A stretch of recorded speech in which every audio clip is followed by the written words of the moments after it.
Hello and welcome.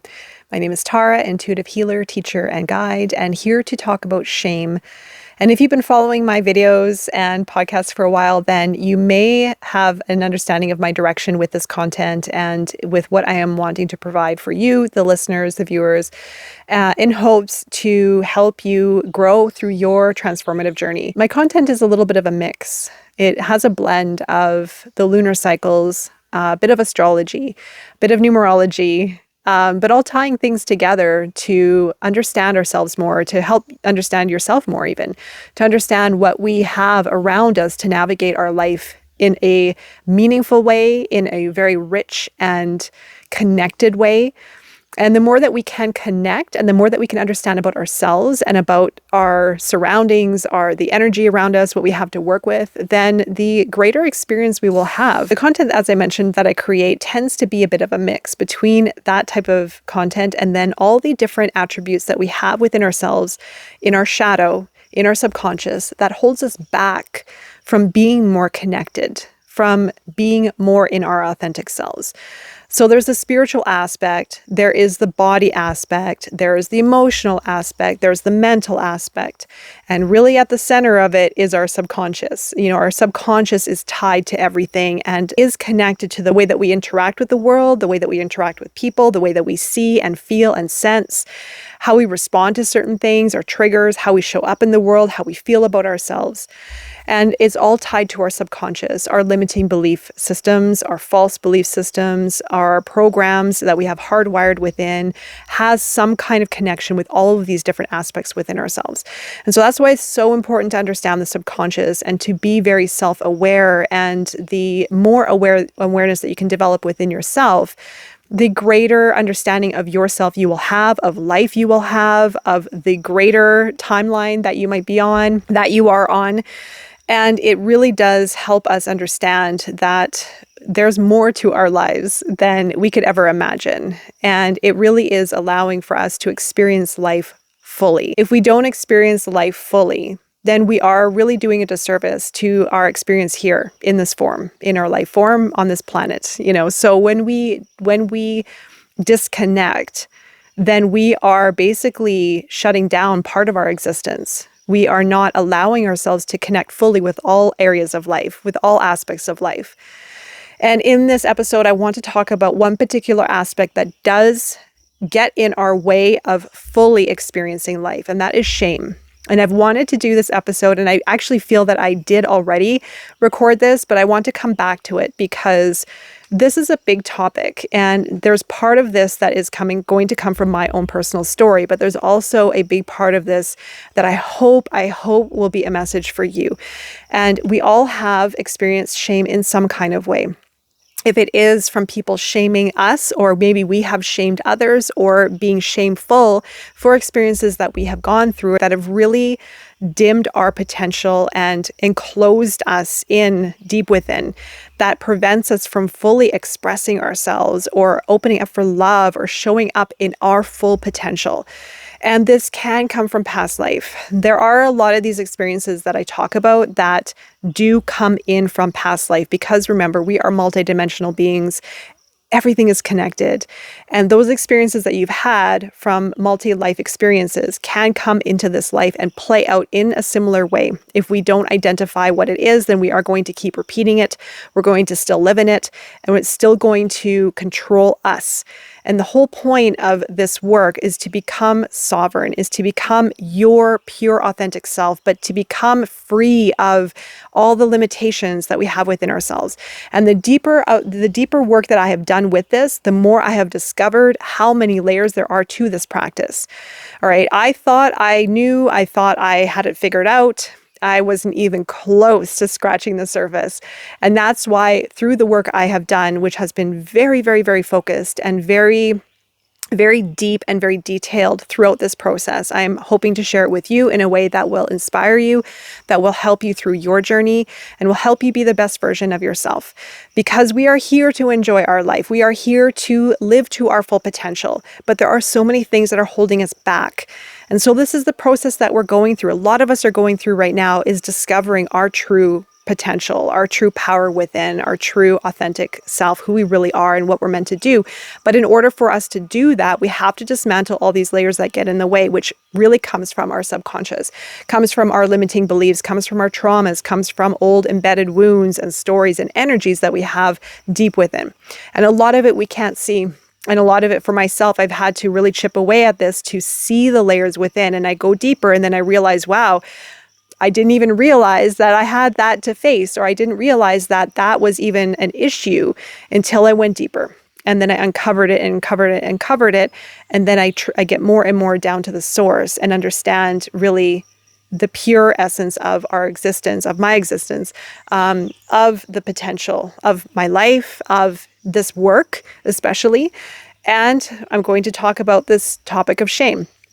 And first of all, how shame showed up in my life and how it really limited me from being my true self, from being vulnerable, from being open and not being afraid of being judged or shamed or ridiculed or attacked. And those attack wounds do come in from past life. They are very heavy. They are very real. I've heard many other people talk about this, and maybe yourself, you have heard this as well. When we carry in these past wounds of being attacked and judged and criticized and brutalized for speaking our truth, that does carry into this lifetime. But we also have cultural influences. We also have societal influences that really, really prevent us from feeling confident expressing ourselves and being in our own skin and being the person that we just really are desiring to be, but we can't because we have fears and subconscious wounds or beliefs that prevent us from fully stepping into our power, from preventing us from fully shining in the world, speaking our truth, feeling confident, presenting ourselves. There was years ago, I could never even think of doing what I'm doing now. And I've had to do the work. I've had to push myself, and it's been a gentle process. Sometimes I can go right into the fire and step into the fire and just deal with the hits. But oftentimes too, I've had to really inch myself forward into doing this work because I've known that there was something in me calling to me for a long time to be out there helping people. I didn't know what shape it was going to transpire. I didn't know what it was going to look like, but I was scared as hell to do this. I was so afraid to do this, but I knew I had to. And because I knew I had to, I was honoring myself, and I have been honoring myself, and I have been honoring myself more and more and more as I move through this process. Before I wasn't.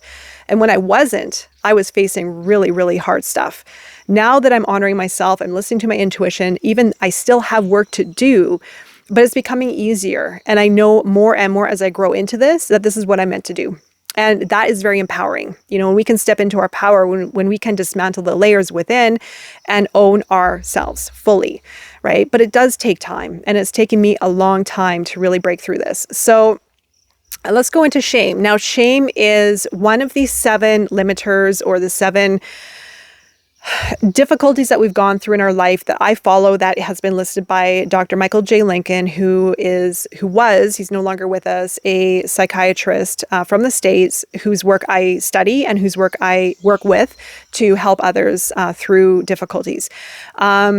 He lists 7 difficulties that we have embedded within us as fear, anger, resentment, criticism, shame, guilt, grief, and I think that's it. There were 7. That is 7.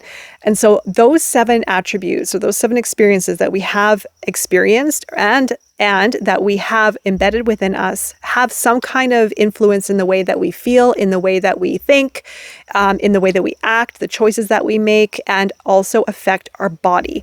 But it all really comes down to our belief system and our hardwired subconscious. So if we've gone through traumas in our life, if we've gone through experiences in our life, they form us in a deep way. They become hardwired within our subconscious. And that subconscious system that we have is like our computer. That basically influences so many different aspects within ourselves. And a lot of it we can't see, but we can see a lot through self-observation. Sometimes, I've mentioned this before, you do need to have help and someone to guide you in order to see what you can't see. But a lot of it can happen through self-observation and not being afraid to go into your deeper shadow, into yourself, into the subterranean levels within. We label everything in our society because we come from a very analytical world. We come from a world where everything is labeled. There needs to be a label for this thing needs to be called a pen. This needs to be called a book, right? We have names and terms for everything, especially our behaviors. ADHD, ADD, bipolar disorder, all these things that we have within ourselves, we have labels for so that we can make sense of them. But when you do this work, I want to invite you to try not to label them because the label becomes a bit of a stigma. And that stigma becomes part of our identity. I'm Tara Kabatoff. I have ADHD, ADD, bipolar disorder, and I also suffer from chronic depression and whatever illnesses that I can put on the table. I've gone through it all. So when we have these labels put on to us, if there's a doctor that tells us that we have all these disorders, that maybe we need medication, or give us this diagnosis that becomes part of our identity, then it actually does affect how we see and perceive ourselves. And it becomes part of our existence.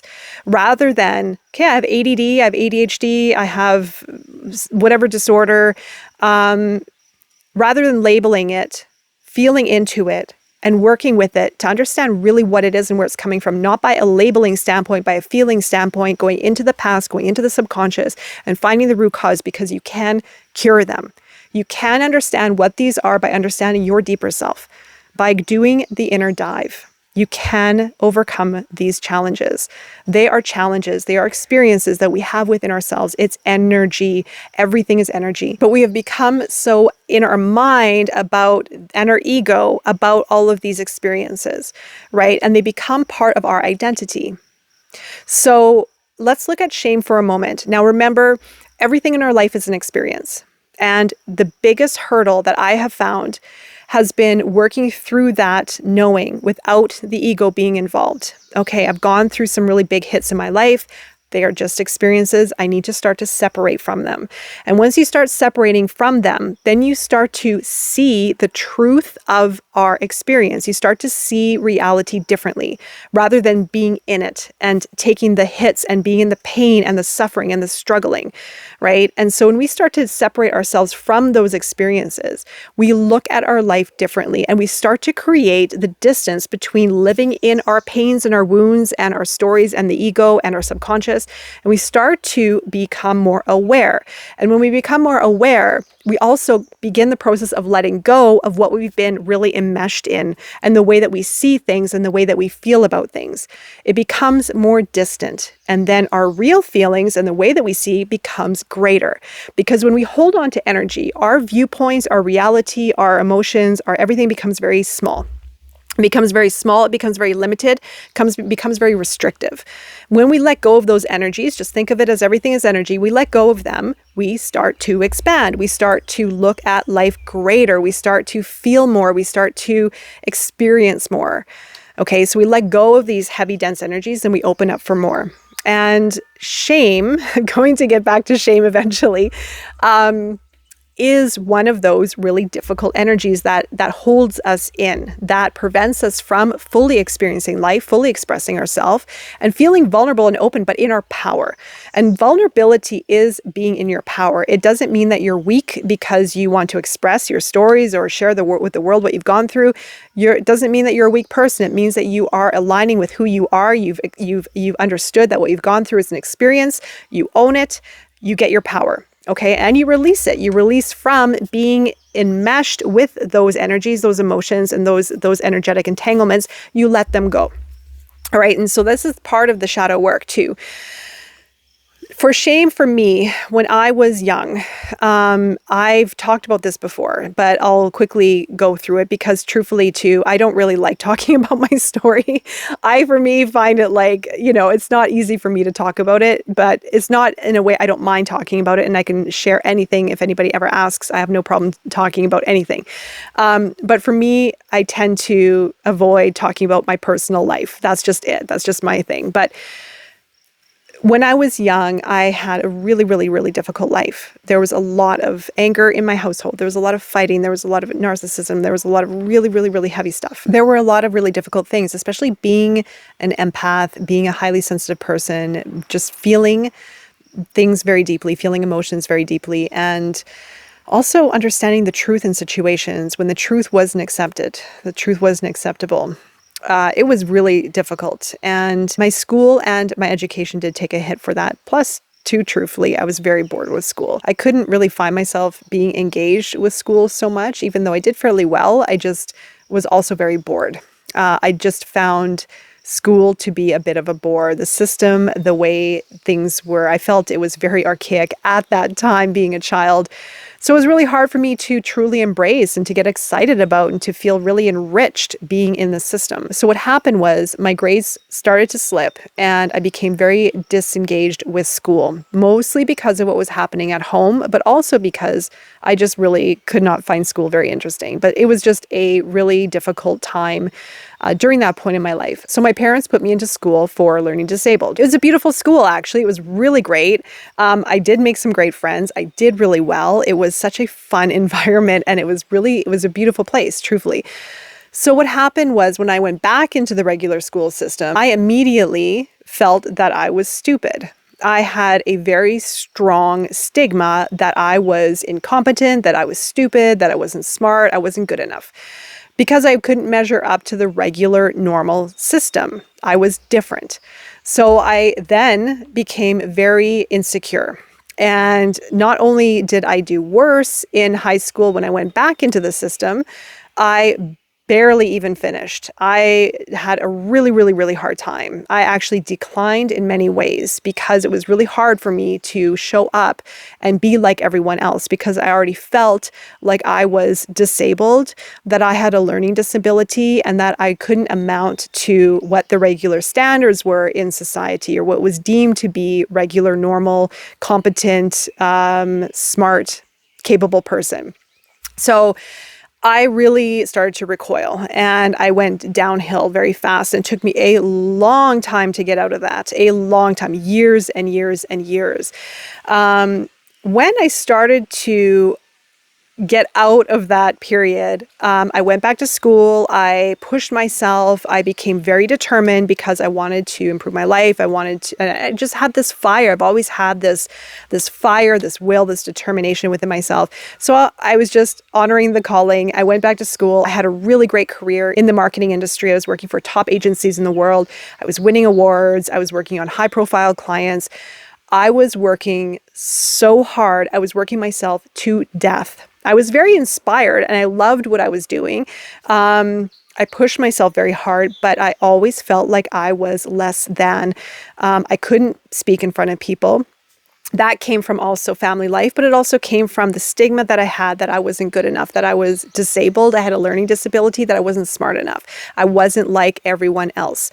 So I really suffered for it. I was still in the background. There was a lot of stuff going on that wasn't so great. But in the foreground, people saw someone who was hardworking, someone who put themselves out there, who was assertive. I didn't put myself out there in certain ways because I was still very self-conscious, but I would work really, really, really hard. I would work at home. I had side jobs. I had side businesses. I was on a tear to prove my worth. And I was trying to constantly prove. I was trying to constantly prove to my parents. I was trying to constantly prove to others.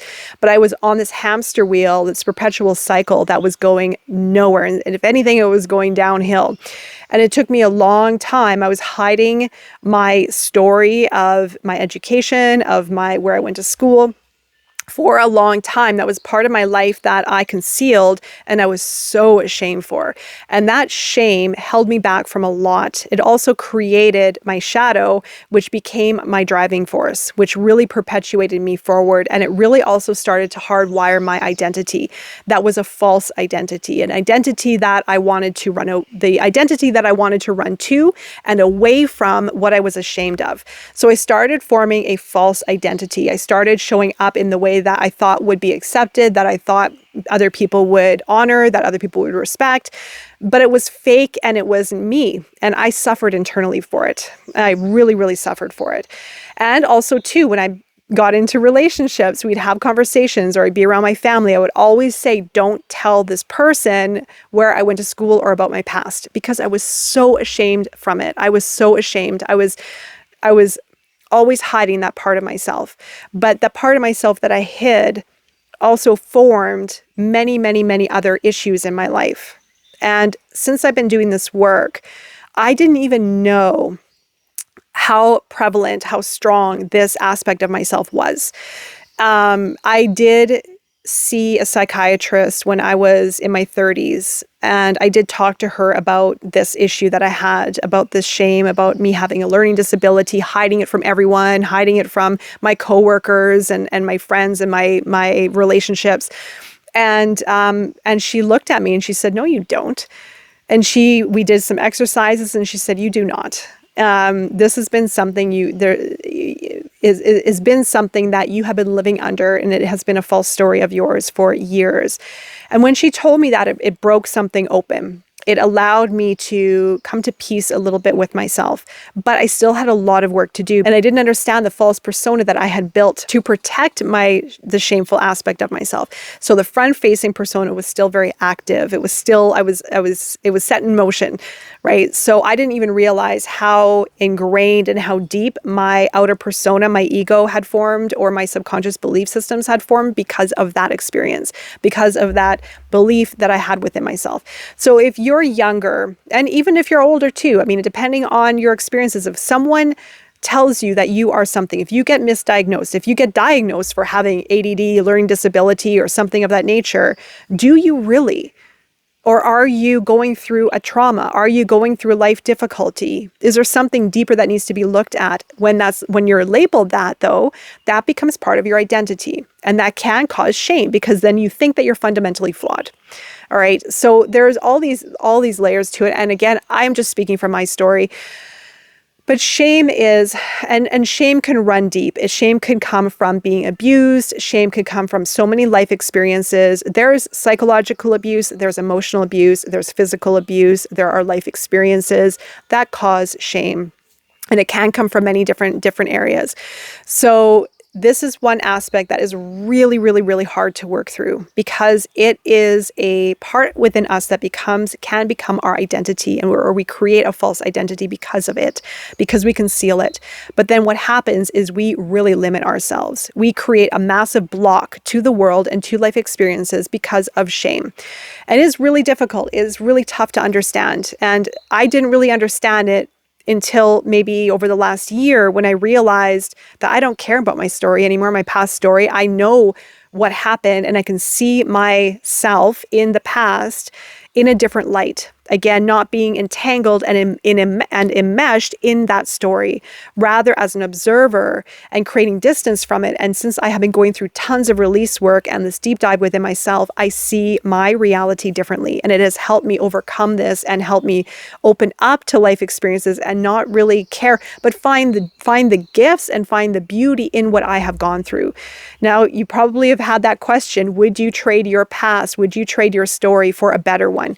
No, I wouldn't, because I have learned more about myself. I have gone into the depths because of this. It has pushed me into the deepest recesses of any kind of reality I could ever imagine. I have gone into it to explore and to deepen my practice, and now to see the reality of our existence and what we go through and how it really shapes who we are and how we feel, how we think, how we perceive our reality, and how it really limits us. So no, I would never give it up for anything, because it has allowed me to see more. It has allowed me to understand more, and it is paying off, of course, with the work that I do, because I can identify and I can see within others as well and help them through their journey too. So shame is difficult. Shame can come in many different ways, in many different forms, and can shape us in many different experiences, different ways within ourselves. And again, it can really play into how we are seen and perceived in the outer world, our ego is going to be very attached to that as well. And it's very difficult to start to separate. But once you do this deep dive, once you dive deeper within yourself, into the shadow, into your subconscious beliefs, starting to, again, separate it from it and own it, own the experience that you've gone through, rather than being ashamed of what you've gone through. A lot of us have gone through shame. A lot of it is not to normalize and say that what you have gone through is just an experience. It is difficult, but it also is an experience. And so when we can look and forgive ourselves or forgive another person or see it in a different light, then we let it go. We create the distance, and then we open up for something greater. We step into our power. And we don't even look at our experiences as a shameful experience, or, oh, I'm less than, or I'm flawed, or I'm not good enough because I went through that experience, or because that became part of my identity and shaped me who I am today. That was just an experience.